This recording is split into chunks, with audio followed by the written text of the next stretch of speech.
இந்த வருஷத்துடைய best feel good movie அப்படின்ற மாதிரி கூட இந்த படத்தை சொல்லலாங்க. அப்படி ஒரு தாக்கத்தை இந்த படம் எனக்கு கொடுத்துட்டு போயிடுச்சு. தஞ்சாவூர்ல இருக்கிற திருமணமான ஒரு லேடி தான் கணவரை இழந்ததுக்கு அப்புறம் அவங்க ஒரு குரூப்போட காசிக்கு வராங்க. அப்ப திடீர்னு அந்த குரூப்ல இருந்து அவங்க தொலைஞ்சு போயிடுறாங்க. காசியில தனியா மாட்டிக்கிறாங்க. இப்ப அங்க ஒரு மலையாளி இருக்காருங்க. அவரு அந்த லேடிக்கு உதவி பண்றாரு. அவரு கொஞ்சம் வயசானவர் தான். அவரும் தன்னோட மனைவியை இழந்தவர் தான். இப்படி ஒரு வேலையில அங்க தனியா வந்திருக்கிற நம்ம ஹீரோக்கும் நடக்கிற எமோஷன்ஸ்லாம் என்ன, அந்த ஒரு நாள் அவங்க என்னெல்லாம் பண்ணாங்க, எங்க போனாங்க, இதுல காத்திருக்கிற பெரிய ட்விஸ்ட் என்ன அப்படின்ற எல்லாத்தையும் தான் இந்த கதையில ரொம்ப அழகாவே சொல்லிருப்பாங்க.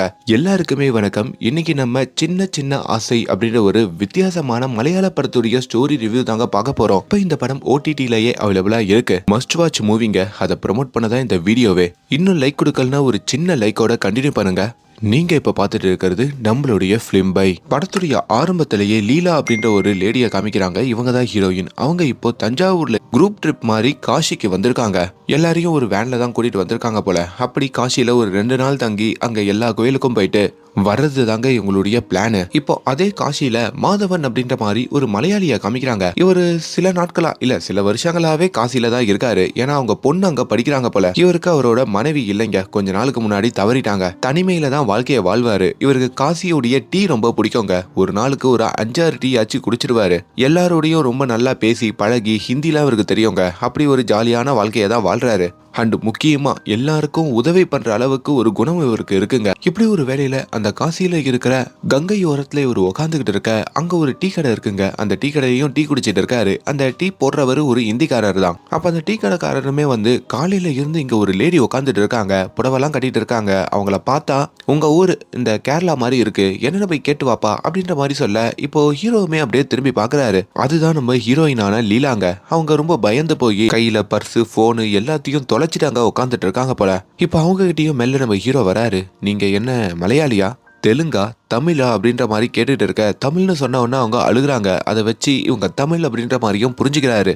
இப்போ அங்க இன்னொரு பையன் கிட்ட சொல்லி இந்த மாதிரி காசிக்கு ஒரு தமிழ் குரூப் வந்திருக்கு, அந்த குரூப் இந்த லேடியை தொலைச்சிட்டு போல, அப்படி எதனா தமிழ் குரூப் இங்க சுத்துதுன்னா கொஞ்சம் கான்டாக்ட் பண்ணுங்கன்ற மாதிரிலாம் இன்ஃபர்மேஷனை பாஸ் பண்ண. இப்போ இவரும் இந்த லேடி யாரு அப்படின்ற மாதிரி தெரிஞ்சுக்க நினைக்கிறாரு. உங்க ஃபேமிலியோட வந்தீங்களான்னு கேட்க இல்லன்னு சொல்றாங்க. உங்க ஃபோன் நம்பர் சொல்லுங்க, இல்ல உங்களுக்கு தெரிஞ்சவங்களோட ஃபோன் நம்பர் சொல்லுங்கன்ற மாதிரி நிறைய விஷயத்த கேட்கிறாரு. இவங்களுக்கு யாருடைய ஃபோன் நம்பரும் அங்க நினைவுல இல்ல. ஆக்சுவலி நம்ம ஹீரோயின் ரொம்ப பயந்துருக்காங்க. இப்போ அவங்களும் அங்க சாமி முன்னாடி வந்து வேண்டிக்கிட்டு இருக்கிற மாதிரி காமிக்க, அப்ப நம்ம ஹீரோவுமே ஹீரோயின் கிட்ட வந்து எனக்கு இங்க நிறைய பேர் தெரியும், உங்க குரூப் எங்க இருக்காங்க அப்படின்றத எப்படின்னா கண்டுபிடிச்சிடலாம், இதுக்காக நீங்க டென்ஷன் ஆகிட்டு இருக்காதீங்கன்ற மாதிரி சொல்லிட்டு இருக்க. அதுக்குள்ள அங்க நிறைய சின்ன பசங்களாம் வந்து டீ வேணும், பிஸ்கெட் வேணும்ன்ற மாதிரிலாம் ஹீரோயிட்ட கேட்கறாங்களா. அவர் கொஞ்சம் இலகிய மனம் உள்ளவருங்க. அந்த சின்ன பசங்களுக்கும் அதெல்லாம் வாங்கி கொடுக்குறாரு. அதே வேலையில தான் அங்க இந்த பூரி எல்லாம் சுட்டுக்கிட்டு இருப்பாங்க. சரி காலையில டிஃபன் சாப்பிட்டு வந்துடலாம் அப்படின்னு சொல்லியும் நம்ம ஹீரோயினை கூப்பிட்டுக்கிட்டோம் அந்த கடைக்கு போறாங்க. அது கொஞ்சம் சுத்தமில்லாத கடையா இருக்குங்க. அந்த இடத்துலயும் நம்ம ஹீரோ சாப்பிட்டுட்டு இருக்காரு. ஆனா ஹீரோயினால அதை சாப்பிட முடியல. சரி வாங்க அப்படியே போவோம்னு சொல்லிட்டு இப்ப ஹீரோயினை கூப்பிட்டுக்கிட்டோம். அவர் நடக்க நான் உங்களை நம்பலாமா அப்படின்ற மாதிரி ஹீரோயின் ஒரு கேள்வி கேட்கறாங்க. அது இவருக்கு ஒரு மாதிரி ஆகுதுங்க. எந்த ஒரு பதிலும் சொல்லாம மறுபடியும் அந்த காசி வீதிகள்ல நடக்கிறாரு. உங்களுக்கு கொஞ்சம் சுத்தமான ரெஸ்டாரண்ட் தானே வேணும், அதுவும் சவுத் இந்தியன் ரெஸ்டாரண்ட் மாதிரி தேவையில்ல, பக்கத்துல ஒரு ரெஸ்டாரண்ட் இருக்கு அங்க போவோம்னு சொல்லியும் அந்த இடத்துக்கும் போயிட்டு இருக்காங்க. நீங்க தஞ்சாவூர் தானே சொன்னீங்க, நான் கூட 82ல தஞ்சாவூருக்கு போயிருக்கேன். தஞ்சாவூருக்கும் வாரணாசிக்கும் ஒரு கனெக்ஷன் இருக்கு, அதெல்லாம் உங்களுக்கு தெரியுமான்ற மாதிரிலாம் சொல்லிக்கிட்டு இருக்க. பட் அதை கேட்கறதுக்கு ஹீரோயினுக்கு பொறுமையும் இல்ல, மூடும் இல்ல. இப்போ அந்த சவுத் இந்தியன் ரெஸ்டாரண்ட்டுக்கும் ஹீரோயின் அவர் கூட்டிட்டு வராருங்க. வந்ததும் இவங்க ஒரு தோசை சொல்றாங்க. இங்க டீ இன்னும் பிரமாதமா இருக்கும், நான் காசில தினமும் 7-8 டீ குடிப்பேன், 2 பேருக்கும் 2 டீ சொல்றேன்ற மாதிரியோ டீ சொல்றாரு. ஆனா டீ வந்ததுக்கு அப்புறம் நம்ம ஹீரோயின் நான் டீ குடிக்க மாட்டேன்னு சொல்ல, சரி ஓகே அதையும் நான் குடிச்சிடறேன்ற மாதிரி ஹீரோ அது 2 டீயும் குடிச்சிட்டு அங்கிட்டு வந்த தோசையையும் சாப்பிட்டுட்டு இப்போ இவங்க 2 பேரும் அங்க இருந்து கிளம்புறாங்க. இப்போ இவங்க வந்திருப்பாங்க பாத்தீங்களா அந்த குரூப்பை கண்டுபிடிக்கிறதுக்காக. அப்படி அந்த டூரிசம் ஏஜென்சி ஆபீஸ்ல வந்து கேட்கும் போதோ எந்த ஒரு டூர் ஏஜென்சியா வந்து இங்க ஒரு லேடி காணாம போயிட்டாங்கன்ற மாதிரி கம்ப்ளைண்ட் கொடுக்கல, மேபி கொஞ்சம் லேட்டா வந்து கொடுக்கலாம் அப்படின்னு சொல்றாங்க போல. இப்போ இவங்களுக்கும் ஒரு மாதிரி ஆயிடுது. அப்பதான் ஹீரோவுமே பக்கத்துல ஒரு தமிழ்நாடு ஆபீஸ் இருக்கு, அங்க ஒரு தமிழர் இருப்பாரு, அங்கிட்டு போனா உங்களுக்கு கொஞ்சம் எதுனா தெரிய வரும், நீங்களும் பத்திரமா இருக்கலாம் அப்படின்னு சொல்லியும் அந்த தமிழருடைய ஆபீஸுக்கு கூட்டிட்டு போறாங்க. அது நம்ம தம்பிராமையா தாங்க. அவருமே நம்ம லீலாவை பார்த்ததும் அழகுல மயங்குறாரு. இந்த வயசுல இவங்க எவ்வளவு அழகா இருக்காங்களே அப்படின்ற மாதிரி நினைக்கிறாரு. அதுவும் தஞ்சாவூர்காரி அப்படின்றதுனால அவங்களோட நிறைய விஷயங்கள் பேசணும்னு நினைக்கிறாரு. நம்ம ஹீரோவும் பக்கத்துல போயிட்டு அந்த டூரிஸ்ட் ஏஜென்சி வந்தாங்களான்னு பார்த்துட்டு வந்துடுறேன்னு போறாரா. இப்ப இவங்க தனிமையில தான் இருக்காங்க. அவங்க கிட்டயும் வந்து ஒரு கதையை இந்த தமிழ் சங்கம் வச்சிருக்கிற இந்த தம்பிராமையா சொல்றாருங்க. அதாவது நான் தமிழ்நாட்டுல இருந்து இங்க ஓடி வந்துட்டேன். ஆனா இது வரைக்கும் திருமணம் ஆகல. என்னுடைய ஜோசியக்கார் சொல்லியிருக்காரு எனக்கு ஒரு தஞ்சாவூரை சேர்ந்த பெண் தான் கிடைப்பாங்கன்ட்டு. அப்படி ஒரு பெண்ணா நீங்க இருக்கீங்க அப்படின்னு நினைக்கும் போது எனக்கு சந்தோஷமா இருக்குன்னு பேசிக்கிட்டே இருக்க ஹீரோயினுக்கு அங்க இருக்கவே ஒரு மாதிரி ஆயிடுதுங்க.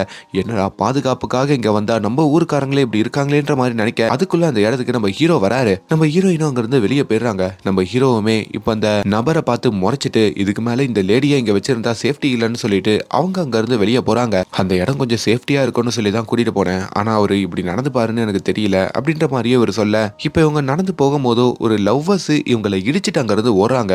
இன்னொரு பக்கம் இந்த சாமியார்கள் எல்லாம் இருப்பாங்க பாத்தீங்களா, அகோரிகள், அவங்க அங்க உட்காந்து போட்டோ எல்லாம் எடுத்துட்டு இருக்காங்க. இவங்க இந்த சுடுகாட்டுல பிணத்தெல்லாம் சாப்பிடுவாங்கன்னு கேள்விப்பட்டேன். அதெல்லாம் உண்மையான ஹீரோயின் கேட்க அது மாதிரி சில பேர் இருக்காங்க. ஆனா இவரெல்லாம் ரொம்ப ஃபேக்கான அகோரி. எதனா கேஸ்ல மாட்டிக்கிட்டு இங்க வந்து இப்படி செட்டில் ஆயிடுவாங்க அப்படின்னு சில உண்மைகளும் அவர் சொல்றாரு. நீங்க வாரணாசியை சுத்தி பார்க்க வந்தீங்கன்னா உங்களுக்கு உண்மையான வாரணாசி கண்ணுக்கு தெரியாது. அதுவே நீங்க இந்த ஊரையே அனுபவிச்சு ரசிச்சு பார்க்க ஆரம்பிச்சீங்கன்னா அந்த உண்மையான வாரணாசி எதுன்னு நீங்க தெரிஞ்சுப்பீங்கன்ற மாதிரி சொன்னதும் ஹீரோயின் அந்த ஊரை ரசிச்சு பார்க்க ஆரம்பிக்கிறாங்க. அப்ப அங்க வீணை வாசிக்கிறவரு, சின்ன சின்ன வேலை பார்க்குற பசங்க, ஓவியம் வரைவரவர்னு சொல்லி ஒவ்வொருத்தரும் அவ்வளவு அழகா நம்ம ஹீரோயின் கண்களுக்கு தெரியுறாங்க. இப்ப இவங்க ஒரு இடத்துல உட்காந்துட்டு இருக்க அங்க பஞ்சு மிட்டாய் விற்கிற ஒரு சின்ன பொண்ணு வராங்க. அவங்களும் பஞ்சு மிட்டாய் வேணுமான்னு கேட்க நம்ம ஹீரோக்கு இது மாதிரி எல்லாத்தையும் சாப்பிடணும்னு ஆசை இருக்கவங்க. அவரும் இந்த பஞ்சு மிட்டாய் வாங்கி சாப்பிட்டுக்கிட்டே லீலாவோடையும் பேசிக்கிட்டு இருக்காரு. அப்பதான் தான் ஒரு பள்ளிக்கூட மாஸ்டர் அப்படின்ற மாதிரியும் அங்க நம்ம ஹீரோ சொல்றாரு. இப்போ ரிட்டையர் ஆயிட்டன்ற மாதிரியும் சொல்றாரு. தனக்கு ஒரு பொண்ணு இருக்கிறதாகவும் அவ ஒரு பெரிய டான்சர் அப்படின்ற மாதிரியும் சொல்றாரு. தான் மனைவி கொஞ்ச நாளுக்கு முன்னாடி தவறிட்டா அப்படின்னு அவர் சின்ன கதைய சொல்லி முடிக்கிறாரு. இங்க ஹீரோயினுமே தனக்கு ஒரு பேரன் இருக்கிறதாகவும் நான் இளமையா இருக்கும் போது ஒருத்தருக்கு 2வது தரமா தான் திருமணம் பண்ணிக்கிட்டேன். திருமணம் பண்ணதுக்கு அப்புறம் தான் தெரிஞ்சது என்னோட கணவருடைய முதல் மனைவியுடைய குழந்தைய பாத்துக்கிற ஒரு ஆயமா வேலைக்கு தான் என்ன திருமணமே பண்ணிக்கிட்டாருன்ட்டு. அதுக்கப்புறம் இந்த வீட்டுல ஒரு நரக வாழ்க்கையை தான் வாழ்ந்தேன். என் கணவர்கிட்ட நான் எந்த ஒரு சந்தோஷத்தையும் அனுபவிக்கல. ஒரு கட்டத்துல அவரும் தவறிட்டாரு. அதுக்கப்புறம் அவங்க முதல் மனைவிக்கு பிறந்த அந்த பையன் எனக்கு மதிக்கிறது இல்ல. அவனும் வெளிநாட்டுல போயிட்டு செட்டில் ஆயிட்டான். அதுக்கப்புறம் நான் மட்டும் தான் தஞ்சாவூர்ல தனிமையில இருக்கேன். அதான் இப்போ குரூப் ட்ரிப்பும் வந்திருக்கேன். எனக்கு அட்லீஸ்ட் என் பேரனையாச்சும் பார்க்கணும்னு ஆசை. ஆனா அவங்க போன்ல கூட என் கூட பேச மாட்டாங்க. எல்லாரும் பிஸியா இருக்காங்க. நம்ம என்ன பண்றதுன்ற மாதிரிலாம் அவங்க தன்னுடைய கஷ்டத்தை சொல்லி புலம்புறாங்க.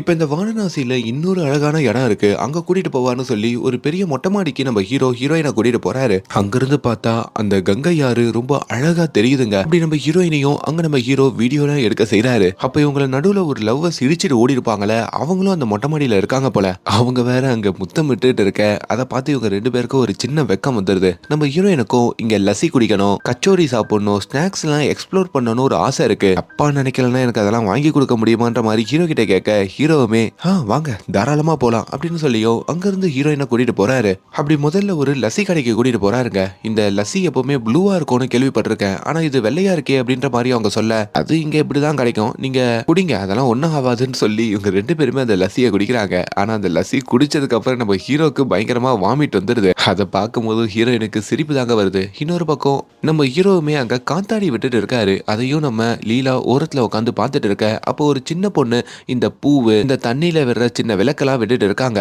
அதை பாக்குற போதோ ரொம்ப கியூட்டா இருக்காங்களே இந்த பொண்ணு, ரொம்ப கஷ்டப்படுற பொண்ணா வேற இருக்கா. இவளுக்கு ஒரு 100 ரூபாய் கொடுப்போம்னு சொல்லி நம்ம மாதவன் கிட்டயும் ஒரு 100 ரூபாய் வாங்கி நம்ம லீலா அந்த பொண்ணு கிட்ட கொடுக்க, ஆனா அந்த பொண்ணு ஐயா எனக்கு காசெல்லாம் வேணாம், எதனா பொருள் வாங்கன்னா வாங்க, இல்லனா எனக்கு வேணான்னு சொல்லிட்டு அங்க இருந்து போக ரொம்ப ஸ்மார்ட்டாவ பேசுறான். ஆனா ஹிந்தில பேசினா ரொம்ப நல்ல பொண்ணா இருக்கா அப்படின்ற மாதிரியும் நம்ம ஹீரோயின் நினைக்கிறாங்க. இந்த பொண்ணு மட்டும் என் கூட வந்தா தஞ்சாவூருக்கே கூட்டு போயிடுவேன் அப்படின்ற மாதிரிலாம் சொல்லிட்டு இருக்காங்க. இப்போ ஹீரோ கிட்டயும் அந்த 100 ரூபாவை கொடுத்துட்டு நான் வந்ததுல இருந்து எனக்கு நிறைய செலவு பண்றீங்க, எல்லாத்தையும் கணக்கு வச்சுக்கோங்க, போகும்போது கொடுத்துட்டு போறதா அங்க சொல்றாங்க. மணியும் இப்ப 11 ஆயிடுதுங்க காலையில. சரி ஓகே நம்ம மறுபடியும் அந்த குரூப்பை தேடி கிளம்புவோம்னு சொல்லி உங்க 2 பேரும் கிளம்ப இன்னொரு பக்கம் நம்ம ஹீரோவுடைய பொண்ணை காமிக்கிறாங்க. அவங்க பேர் ஜானகி. அவங்க அங்க வாரணாசியில பரதநாட்டியம் ஆடிக்கிட்டு இருக்காங்க.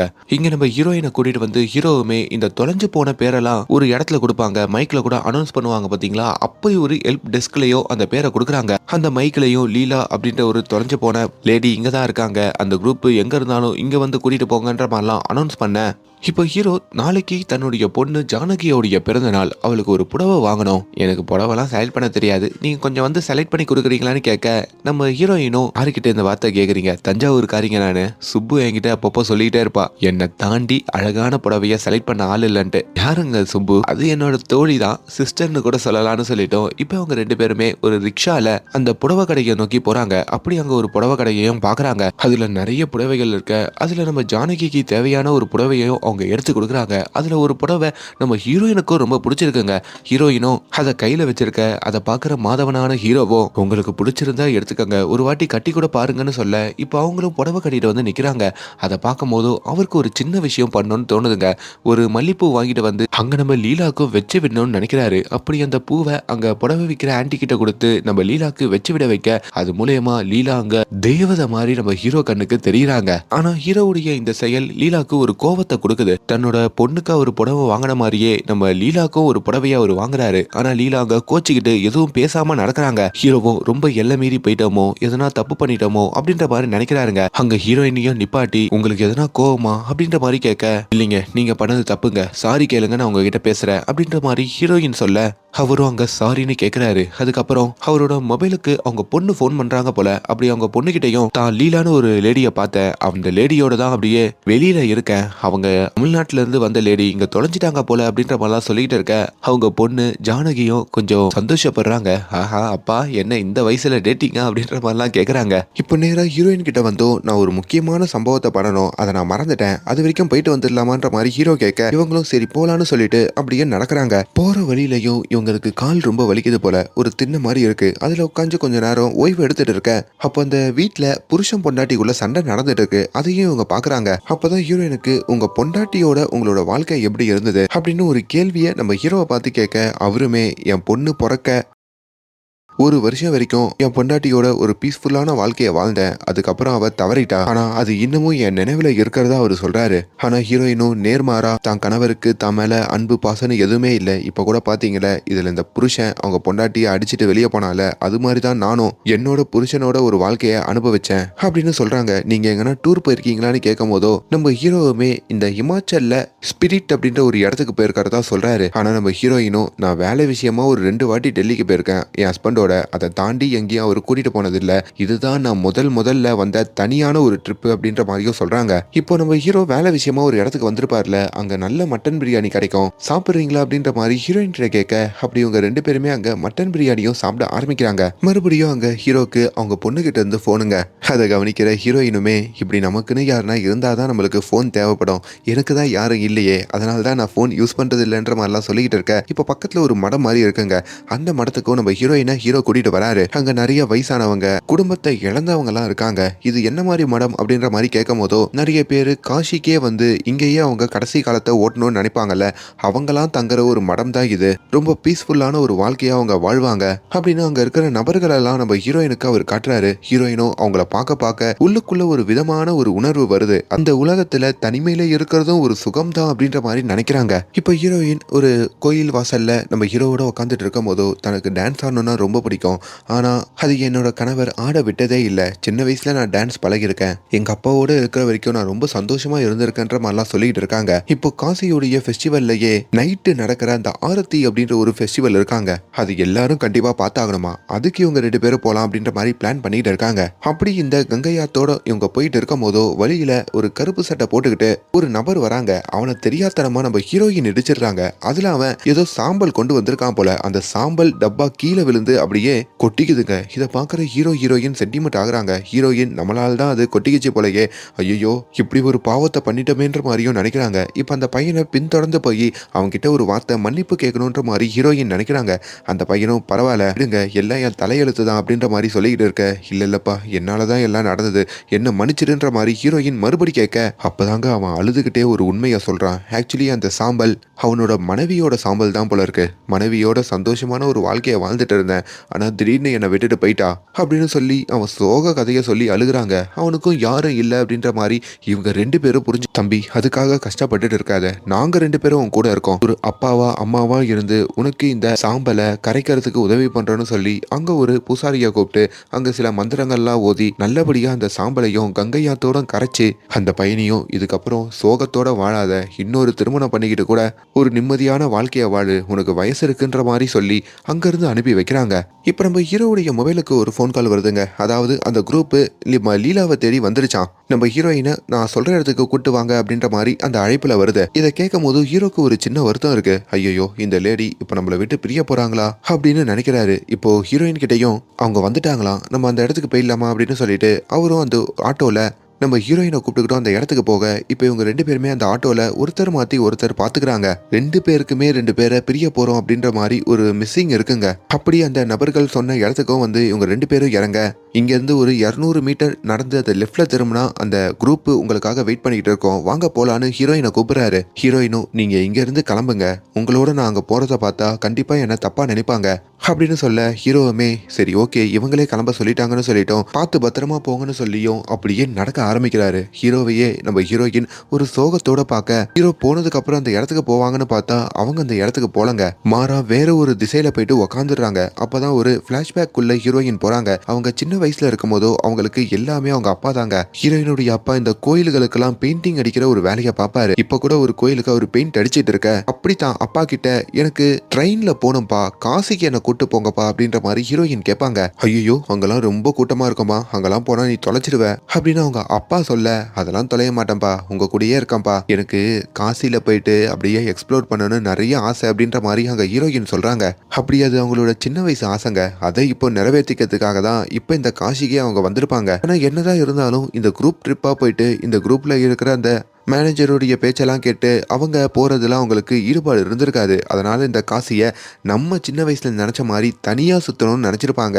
அப்பதான் அவங்க வாழ்க்கையில இந்த மாஸ்டர் வந்திருப்பாரு, அதாவது நம்ம ஹீரோ வந்திருப்பாரு. இதையெல்லாம் நினைச்சு இப்போ அவங்க சோகமா உட்காந்துட்டு இருக்க, அப்ப அந்த இடத்துக்கு இன்னொரு தமிழ் பையன் வராருங்க. அவருமே இவங்க எதுக்கு அழுதுன்னு இருக்காங்க, இவங்களுக்கு நம்ம ஹெல்ப் பண்ணலாமேன்னு சொல்லி ஹீரோயின் கிட்டேயே நீங்க யாரு என்ன ஏதுன்ற மாதிரி கேள்வி கேட்டுக்கிட்டே இருக்க. அந்த பையனை முதல்ல பாக்குறதுக்கு ஹீரோயினுக்கு ரொம்ப இரிட்டேட் ஆகுது. எங்க உங்ககிட்ட தாங்க பேசிட்டு இருக்கேன், இந்த மாதிரி காசில வந்து தொலைஞ்சு போயிட்டா அதுக்கப்புறம் அந்த நபரால இங்க இருந்து போவே முடியாதுன்னு சொல்லுவாங்க, அவங்களோட மரணம் வரைக்கும் இங்கே தான் இருப்பாங்களாம், அதெல்லாம் உங்களுக்கு தெரியாதான்னு கேட்ட உடனே ஹீரோயின் ஒரு மாதிரி எமோஷனல் ஆகி அழுவ ஆரம்பிச்சிடுறாங்க. ஐயோ சும்மா சொன்னங்க, பயம்படுத்தினேன், உங்களுக்கு நான் ஹெல்ப் பண்ண தான் வந்தேன் அப்படின்னு சொல்லி சமாதானப்படுத்துறாரு. இன்னொரு பக்கம் ஹீரோ இருக்காரு பாத்தீங்களா, அவருமே தான் பொண்ணுக்கு ஃபோன் பண்ணி பேசிக்கிட்டு இருக்க, அந்த லேடிய அந்த டூரிஸ்ட் ஏஜென்சி கிட்டேயே விட்டுட்டு வந்துட்டமா அப்படின்ற மாதிரி எமோஷனலா சொல்றாரு. அவங்க பொண்ணும் எப்படி சமாதானப்படுத்துறதுன்னு தெரியாம, விடுங்கப்பா ஆளுக்கு ஒவ்வொரு வேலை இருக்கும், அப்படி அவங்களோட வேலை வந்துருச்சுன்னு போயிட்டாங்க, அதை நினைச்சு ஃபீல் பண்ணாதீங்க, நாளைக்கு உங்களை காலேஜில் பார்க்குறேன் இல்லை நான் ஹாஸ்டலுக்கு வரேன் அப்படின்ற மாதிரியும் சொல்லிட்டு ஃபோனை வைக்க, கொஞ்ச நேரத்தில் ஹீரோக்கு அந்த குரூப் கிட்ட இருந்து கால் வருதுங்க. சார் எவ்வளவு நேரம் தான் சார் இங்க வெயிட் பண்ணிட்டு இருக்காரு, இன்னும் அந்த லீலா வரவே இல்லையே அப்படின்ற மாதிரி சொல்ல, ஹீரோக்கு ஒரு மாதிரி பதறி போயிடுது. இப்போ அவர் அந்த குரூப்பை வந்து பாக்குறாரு. அந்த குரூப்ல இருக்கிறவங்களும் நாங்க டூர் அடிக்கிறதுக்காக இந்த ஊருக்கு வந்தா இங்க இருந்து அந்த லேடி திடீர்னு காணாம போயிட்டாங்க, இவ்வளவு பிரச்சனை, போலீஸ் கேஸ் எல்லாம் கொடுக்கணும் போல இருக்கு, அந்த லேடியோடைய குடும்பத்துக்கு கால் பண்ணி பேசினா அம்மா தொலைஞ்சா தொலைஞ்சு போட்டோம், அப்படியே விட்டுட்டு உங்க வேலையை பாருங்கன்னு சொல்றாங்க. நல்ல குடும்பம் அப்படின்ற மாதிரிலாம் சொல்லிட்டு இருக்க, இப்போ அந்த குரூப்ல வேற சில லேடிஸ்லாம் இருக்காங்க போல, அவங்க வேற நம்ம லீலாவுடைய சுபாவமே தப்பா இருந்தது, அவ இந்த ஊர்ல வந்து தொலைஞ்சு போனனே வந்திருக்கான்ற மாதிரி அவங்கள ரொம்ப தப்பா பேசிட்டு இருக்காங்க போல. இதையெல்லாம் கேட்க கேட்க ஹீரோக்குமே சின்ன கோவம் வருது.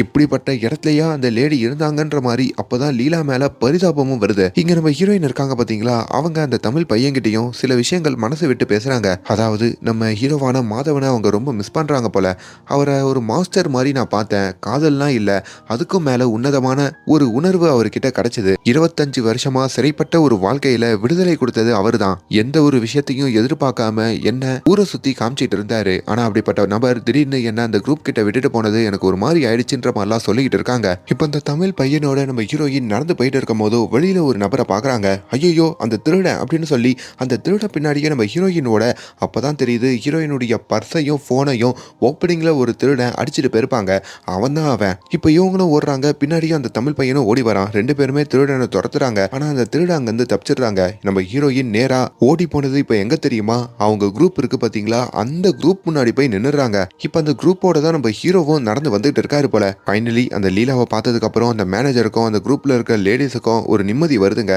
அங்க இருக்கிற அந்த லேடிஸும் அப்பாடா வந்துட்டா, இவளால நம்ம டூரே கெட்டு போச்சுன்ற மாதிரி மறுபடியும் தப்பா பேச ஆரம்பிக்க, இதெல்லாம் அந்த இடத்துல இருந்து கேட்கிற ஹீரோக்குமே ஒரு மாதிரி கோவம் வருதுங்க. நாளைக்கு காலையில தானே உங்களுக்கு தமிழ்நாட்டுக்கு ட்ரெயின், அது வரைக்கும் இந்த லேடியை நான் கூட்டிட்டு போறேன்னு சொல்லி அங்கிருந்து நம்ம லீலாவோட கையை பிடிச்சி அவரு தனியா கூட்டிட்டு வராரு. அது லீலாக்கு அப்படி ஒரு சந்தோஷத்தை கொடுக்குது. பட் இருந்தும் கையை பிடிச்சி கூட்டிட்டு வந்ததுக்கு அவங்களுக்கு ஒரு மாதிரி தப்பாவும் படுது. இப்ப இவங்க 2 பேரும் ஒரு படிக்கட்டுல உட்காந்து பேசிக்கிட்டு இருக்காங்க. அங்க ஹீரோவுமே உங்க கையை பிடிச்சி கூட்டிட்டு வந்ததுக்கு மன்னிச்சிருங்க, அந்த இடத்துல கொஞ்சம் எமோஷனலா நடந்துகிட்டேன்ற மாதிரிலாம் சொல்லிக்கிட்டு இருக்க, அப்ப திடீர்னு அந்த தமிழ் பையன் வராங்க. அப்படி இவங்க 2 பேரும் நடுவுல உட்காந்தும் ஜாலியா பேசுறான். அப்ப அந்த தமிழ் பையனுக்கு ஒரு காதலி இருக்காங்க போல. அவங்களும் அந்த இடத்துக்கு வந்து, உன்னை எவ்வளவு நேரமா தேடிக்கிட்டு இருக்கேன், என்னை விட்டுட்டு எங்க போனேன்ற மாதிரிலாம் கத்திக்கிட்டு இருக்க. இப்ப அந்த காதலியோட அந்த தமிழ் பையன் கிளம்ப வேண்டிய நேரம். அப்பதான் அங்க லீலா கிட்ட வந்து ஒரு பர்ஸையும் போனையும் கொடுக்குறான். அதாவது அவங்களோட பர்ஸும் போனு தாங்க அந்த திருடன் கிட்ட இருந்து வாங்கிட்டான் போல.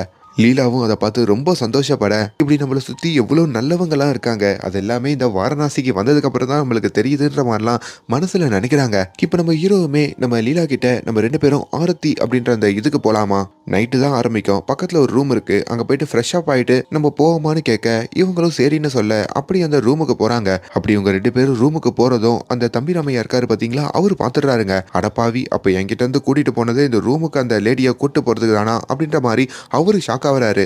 இப்போ அந்த ரூமுக்கும் இவங்க 2 பேரும் வராங்க. நான் ஹீரோ இருக்காருல, அவர் போய் குளிச்சுட்டு வந்துடுறதா சொல்லி பாத்ரூமுக்கு போறாரு. இன்னொரு பக்கம் ஹீரோயினும் வெளியே வெயிட் பண்ணிட்டு இருக்க. அப்போ ஹீரோடைய பொண்ணு கால் பண்றாங்க. அந்த போன் எடுத்து கொஞ்சம் நீங்களே பேசுங்கன்ற மாதிரி ஹீரோ சொன்னதும் இவங்க அந்த போன்ல பேசுறாங்க. அப்பதான் ஹீரோயினுடைய வாய்ஸை கேட்டதும் அங்க ஹீரோடைய பொண்ணு ஜானகிக்கு பெரிய சந்தோஷங்க. ஆன்ட்டி, உங்களை நான் ஒரு வாட்டியாச்சும் பார்க்கணும், 2 பேரும் மீட் பண்ணலாமா, அட்லீஸ்ட் நாளைக்கு காலையிலயாச்சும் மீட் பண்ணலாம் அப்படின்ற மாதிரி கேட்கறாங்க. கண்டிப்பா மீட் பண்ணலாமா அப்படின்ற மாதிரி அங்க ஹீரோயினும் போனை வைக்க, இப்போ ஹீரோயினும் ரெஃப்ரெஷ் ஆகிறதுக்காக போறாங்க. அப்படி நம்ம ஹீரோ வாங்கி கொடுத்த புடவை இருக்கு பாத்தீங்களா, அந்த புடவைய மாத்திக்கிட்டோம். அப்படியே வெளியே வராங்க. நம்ம ஹீரோ கிட்டயும் ஒரு சின்ன பூ வாங்கிட்டு வாங்க அப்படின்ற மாதிரி கேட்க, இப்படி அவரு கையால மல்லிப்பூ வாங்கிட்டு வர அதை அவங்க தலையில வச்சுக்கிட்டு இப்போ இவங்க 2 பேருமே அந்த ஆரத்தி ஃபங்க்ஷன் இருக்கு பாத்தீங்களா, அதுக்கு போய் உட்காடுறாங்க. அந்த ஃபங்க்ஷனையும் என்ஜாய் பண்றாங்க. ஹீரோவுமே ஹீரோயின் கிட்ட வந்து, உங்களுக்கு என்னைக்குதான் காதல் வந்திருக்கான்ற மாதிரி கேட்கிறாரு. காதல்னா ஒரு சம ஃபீல்னு கேள்விப்பட்டிருக்கேன் அப்படின்னு ஒரு வார்த்தையை மட்டும் சொல்லிட்டு அவங்க அங்க இருந்து நடக்க, அப்ப அந்த சின்ன பொண்ணு இருக்காங்க பாத்தீங்களா, விளக்கு வைப்பாங்களே, அவங்க அங்க வராங்க. ஏய் வா வா, இப்ப நான் விளக்க வாங்கிக்கிறேன்னு சொல்லி அந்த பொண்ணு கிட்ட இருக்க எல்லா விளக்கையும் ஹீரோயின் வாங்கிக்கிறாங்க. அந்த பொண்ணு ரொம்ப சந்தோஷப்பட இப்ப அந்த விளக்கை எல்லாத்தையுமே அவங்க அந்த கங்கை ஆத்துலயும் அப்படியே விட்டுட்டு இருக்க, நம்ம ஹீரோவையும் பக்கத்துல கூப்பிட்டு நீங்களும் இந்த விளக்க வந்து விடுங்கன்னு சொல்லி இப்ப இவங்க 2 பேருமே அந்த விளக்க அப்படியே அந்த ஆத்துல விட்டுட்டு இருக்காங்க. அப்பதான் ஹீரோ, தீபாவளிக்கு அப்புறம் ஒரு 15 நாள் கழிச்சு இந்த இடத்துக்கு நீங்க வந்தீங்கன்னா இந்த இடம் முழுக்க இந்த மாதிரி வெளிச்சங்களும் விளக்குகளும் இருக்கும், அது பார்க்கறதுக்கு அவ்வளவு அழகா இருக்கும், அதுதான் செம்ம வாரணாசி அப்படின்ற மாதிரியும் சொல்றாரு. நீங்க எனக்கு ஆசையை கொடுத்துட்டே இருக்கீங்க, இப்படிலாம் சொல்றத பார்த்தா நான் இந்த வாரணாசிலேயே நிரந்தரமா தங்கிடுவேன் போல இருக்கே அப்படின்ற மாதிரி ஹீரோயினும் சொல்ல, இப்போ ஜானகி இருக்காங்க பாத்தீங்களா, நம்ம ஹீரோவுடைய பொண்ணு, அவங்களுமே ஃபாரின்ல இருக்கிற ஒரு நபருக்கு கால் பண்ணி தன்னோட அப்பா இப்படி ஒரு லேடியோட பழகிறத பத்திலாம் பேசுறாங்க. அந்த நபருக்கும் கோவம் வருதுங்க. எதுக்கு அப்பாவை இப்படிலாம் பழக விடுற, இந்த வயசுல அவருக்கு காதலா அப்படின்ற மாதிரி கேட்க, ஏன் காதல் இந்த வயசுல தான் வரணும், அந்த வயசுல வரக்கூடாதுன்னு இருக்கா, அவர் சந்தோஷமா இருக்காரு, அதுவே எனக்கு போதும் அப்படின்ற மாதிரிலாம் பேசிக்கிட்டு இருக்காங்க. இங்க நம்ம ஹீரோயினை கூப்பிட்டுக்கிட்டோம். நம்ம ஹீரோ ஒரு கையேந்தி பவன் மாதிரி இருக்குங்க, அங்க சாப்பிடலாம், ரொம்ப சூப்பரா இருக்கும் அப்படின்ற மாதிரி கூட்டிட்டு வராரு. அங்க சர்வ் பண்ற ஒரு நபரும் வந்து, நீங்க ரஜினிகாந்தோடைய ஊரா அப்படின்ற மாதிரி கேக்குறாரு. இல்ல தமிழ்நாடுன்னு சொல்ல, அதான் எங்களுக்கு ரஜினியோடைய ஊரு அது மட்டும் தான் தெரியும், சூப்பர் ஸ்டார் சும்மாவா அப்படின்னு சொல்லிட்டு போறாரு. இப்போ நாளைக்கு மறுபடியும் அந்த டீமோட தான் நான் தமிழ்நாட்டுக்கு போகணும், நீங்களே என் கூட வந்துடுறீங்களான்ற மாதிரி ஹீரோ கிட்ட அவங்க கேட்க, இல்ல அவங்க என்னை பத்தி எப்பவுமே தப்பா தான் பேசுவாங்க, நீங்க ஒரு வேலை இருந்தீங்கன்னா எனக்கு மாரல் சப்போர்ட்டா இருக்கும் அப்படின்ற மாதிரியும் சொல்றாங்க. இப்போ இவங்க 2 பேரும் மறுபடியும் அதே கங்கை ஆர்த்து கதையோட வந்து அந்த ஆர்த்தியை பார்த்துக்கிட்டு இருக்காங்க. அப்ப அந்த ஆத்தங்கரையோரம் சில பேர் புல்லாங்குழல்லாம் வாசிச்சுட்டு இருக்காங்க. அது வெள்ளைக்காரங்க. அவங்கள பார்க்கும் போது ஹீரோக்கு ஒரு எண்ணம் வருதுங்க. ஹீரோயினுக்கு ரொம்ப நாளா ஒரு ட்ரீம் இருக்கும், அவங்க ஒரு டான்சர் ஆகணும்னு ஆசைப்பட்டிருப்பாங்கல்ல, அதனால நீங்க டான்ஸ் ஆடுங்க அப்படின்னு சொல்லிட்டு அந்த வெள்ளைக்காரங்கிட்டயும் வந்து இந்த லேடி டான்ஸ் ஆடுவாங்க, அதுக்கேத்த மாதிரி வாசிங்க அப்படின்ற மாதிரி சொல்றாரு. அப்படி நம்ம ஹீரோயின் அவங்களுடைய ட்ரீமையும் அங்க நிறைவேற்றிக்கிறாங்க. அவங்களும் ரொம்ப அழகாவே அங்க டான்ஸ் ஆடுறாங்க. அதை பார்க்கறதுக்கு அவ்வளோ அற்புதமா இருக்குங்க. எல்லாரும் ரசிக்கிறாங்க. அட்லாஸ்ட் அந்த வெள்ளைக்காரன் வாசிச்சுட்டு இருப்பான் பாத்தீங்களா, அவன் காசுக்காக தான் வாசிப்பான். அவங்கிட்ட இருக்கிற கொஞ்சம் காசை இப்ப நம்ம ஹீரோயினுக்கும் கொடுக்குறான். அதை வாங்குறதுக்கு ஹீரோயின் பாக்கியம் பண்ண மாதிரி ஃபீல் பண்றாங்க. ஏன்னா அது அவங்களுடைய முதல் சம்பளங்க. இந்த சம்பளத்துல ஒரு பார்ட் உங்களுக்கும் கொடுக்குறேன்னு சொல்லி நம்ம ஹீரோக்கும் கொஞ்சம் காசு கொடுக்க, ஹீரோவுமே அந்த காசை வாங்க மறுத்துட்டு, எனக்கு நீங்க உங்க கையால எதனா பொருள் வாங்கி கொடுங்க அப்படின்ற மாதிரியும் சொல்றாரு. இப்படி பல விஷயங்கள் நம்ம ஹீரோயின் அந்த காசிக்கு வந்தது மூலயமா நிறைவேற்றிக்க செய்யறாங்க. ஹீரோவுமே என்னோட பொண்ணுடைய கல்லூரி படிப்பெல்லாம் முடிஞ்சிருச்சு, இன்னும் கொஞ்ச நாள்ல நானும் கேரளாவுக்கு போயிடுவேன்ற மாதிரிலாம் சொல்லிட்டு இருக்கேன். இப்போ இவங்க 2 பேருமே தனிமையில வாழ்றது ரொம்ப கஷ்டமாச்சு, என்ன பண்ண போறீங்கன்ற மாதிரிலாம் டிஸ்கஸ் பண்ணிக்கிறாங்க. அப்பதான் இந்த டீ கடைக்காரர் இருக்காரு பாத்தீங்களா, காலையில கூட பார்த்திருப்பாங்களே, அவரை பாக்குறாங்க. அவர் லைட்டா தண்ணியை போட்டிருக்காரு போல. அவர்கிட்டயும் வந்து நம்ம ஹீரோயின் ஒரு நன்றியை சொல்றாங்க. ஏன்னா இன்னைக்கு என் வாழ்க்கையில நான் பார்க்க கூடாத விஷயங்கள், அனுபவிக்காத விஷயங்கள் எல்லாம் அனுபவிச்சேன், அதுக்கு ஹீரோக்கு எவ்வளவு நன்றி சொல்லணுமோ அதே மாதிரி உங்களுக்கும் நன்றி சொல்லணும், ஏன்னா நீங்க தானே இந்த மாதவன் கிட்ட என்ன இன்ட்ரோடியூஸ் பண்ணி வச்சிங்கன்ற மாதிரி நன்றி சொல்ல, அதுல அந்த டீ கடைக்காரரும் ஒரு மாதிரி எமோஷனல் ஆயிடுறாங்க. அங்க ஒரு சின்ன ராட்டினம் மாதிரி இருக்குங்க. அந்த ராட்டினத்திலயும் நம்ம ஹீரோயினுக்கு சுத்தணும்னு ஆசை. இதையும் நம்ம ஹீரோ நிறைவேற்றி வைக்கிறாரு. அப்ப அந்த இடத்துக்கு நம்ம தம்பிராமையா வந்துடுறாருங்க. டேய் கிழவா, நீ என்னடா வேலையை பார்த்துட்டு இருக்க? நானும் கவனிச்சுட்டு தான் இருக்கேன். ஏதோ லாஜிக் வேற அந்த லேடியை கூட்டு போனேன். இங்க என்னன்னா ராட்டினத்தை சுத்த விடுற. என்ன இன்னும் ஸ்கூல் குழந்தைங்கன்னு ஞாபகமா? நான் அந்த லேடி மேல ஆசைப்பட்டேன், அதை நிறைவேற்ற விடாம கூட்டிட்டு போயிட்டல அப்படின்ற மாதிரியும் புலம்பிக்கிட்டு இருக்க. இப்ப அந்த இடத்துல அந்த ராட்டினம் சுத்தினதுக்கு நம்ம தம்பிராமையாவை காசு கொடுக்க சொல்லிட்டு இவங்க 2 பேரும் எஸ்கேப் ஆயிடுறாங்க. இப்போ இவங்க 2 பேருமே அந்த கங்கை ஆத்துக்கு மேலே ஒரு சின்ன போட் இருக்குங்க. அந்த போட்லையும் படுத்திருந்து ஹீரோயின், இது வரைக்கும் நான் யாருடைய வாழ்க்கையிலையும் ஒரு முக்கியமான ஆளாக இருந்ததில்லை, ஆனால் இன்னைக்கு உங்கள் வாழ்க்கையில் இருந்த மாதிரி எனக்கு ஒரு உணர்வு உங்களுக்கு இருக்கான்னு கேட்க ஹீரோவுமே ஆமான்னு சொல்கிறாரு. இந்த மூமெண்ட்டை நான் என்ஜாய் பண்ணுறேன், நான் இப்படி மாட்டிக்கினதை கூட என்ஜாய் பண்ணுறேன்ற மாதிரிலாம் அங்கே சொல்லிக்கிட்டு இருக்காங்க. உங்கள் மனைவி போனதுக்கப்புறம் உங்களுக்கு யார் மேலேயாச்சும் காதல் வந்திருக்கான்னு ஹீரோ கிட்ட கேட்க அவரும் எதுவுமே சொல்லாமல் சிரிக்கிறாரு. ஆக்சுவலி இவங்க 2 பேருக்குமே 2 பேரை பிடிச்சிருக்குங்க. ஆனால் இப்போ அதை வெளியே சொல்லிக்க முடியாமல் இந்த நைட்டு கடந்து போயிடுச்சுன்னா இவங்க 2 பேருமே பிரிஞ்சிருவாங்க. அதையும் இந்த நைட்டு கடந்து போக விடாமையும் இவங்க அந்த ராத்திரி முழுக்க அந்த போட்ல பேசிப்பாங்க. ஹீரோடைய ஞாபகமா இருக்கணும்னு சொல்லி நம்ம ஹீரோடைய ஒரு போட்டோ இருக்கோங்க, சின்ன வயசு போட்டோ. அதையும் நம்ம ஹீரோயின் வாங்கிக்கிறாங்க. என்னோட கையில அந்த போட்டோவை வச்சுக்கிறாங்க. நம்ம ஹீரோயின் ஒரு சின்ன விஷயத்த வேண்டிக்கிறாங்க. என்ன வேண்டிக்கிட்டீங்கன்னு கேட்கும் போதோ அதை சொன்னா நடக்காதுன்னு அவங்க சொல்லிட்டு அப்படியே கண்ணை மூடி 2 பேரும் தூங்குறாங்க. காலையில இப்போ ஹீரோயின் முதல்ல எழுந்துக்கிறாங்க. பக்கத்துல நம்ம ஹீரோ அப்படியே படுத்துட்டு இருக்க.